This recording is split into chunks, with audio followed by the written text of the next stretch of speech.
بسم اللہ الرحمن الرحیم۔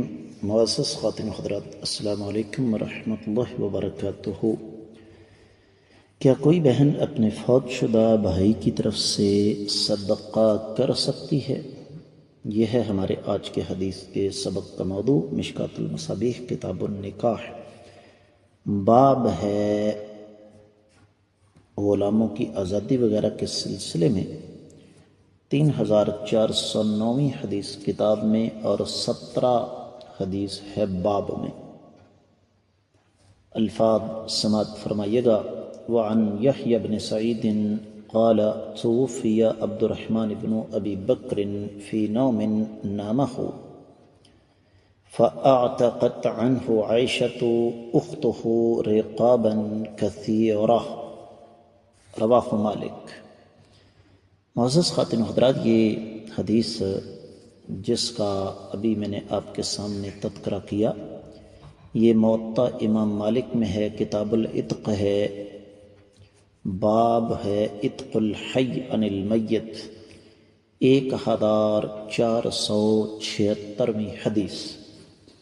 اور میں آپ کی خدمت میں عرض کر دوں کہ یہ روایت، پہلی بات یہ ہے کہ اس میں آقا علیہ الصلوۃ والسلام کا تذکرہ نہیں، اس لیے اس کو حدیث کی بجائے اثر کہنا زیادہ مناسب ہوگا۔ دوسری بات یہ ہے کہ یہ اثر بھی صحیح سند کے ساتھ ثابت نہیں ہے۔ اور کیوں ثابت نہیں ہے؟ اس لیے کہ یحییٰ بن سعید بیان کر رہے ہیں سیدنا عبد الرحمن بن ابی بکر رضی اللہ تعالی عنہما کے حوالے سے۔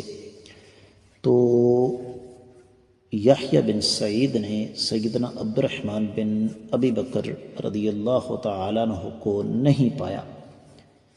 دوسرے لفظوں میں یہ روایت منقطع ہے۔ یہی وجہ ہے کہ محدث العصر شیخ زبیر علی زئی رحمہ اللہ اس کو مردود قرار دیتے ہیں، قابل قبول نہیں۔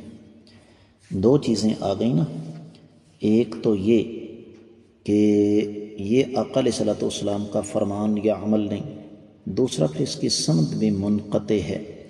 ترجمہ میں کر رہا ہوں، اور ترجمہ کچھ یوں بنتا ہے کہ یحییٰ بن سعید فرماتے ہیں کہ سیدنا عبد الرحمن بن ابی بکر رضی اللہ عنہ نیند کی حالت میں فوت ہوئے، تو سیدہ عائشہ رضی اللہ تعالیٰ عنہ جو کہ ان کی بہن تھی، انہوں نے ان کی جانب سے بہت سارے غلاموں کو آزاد کیا۔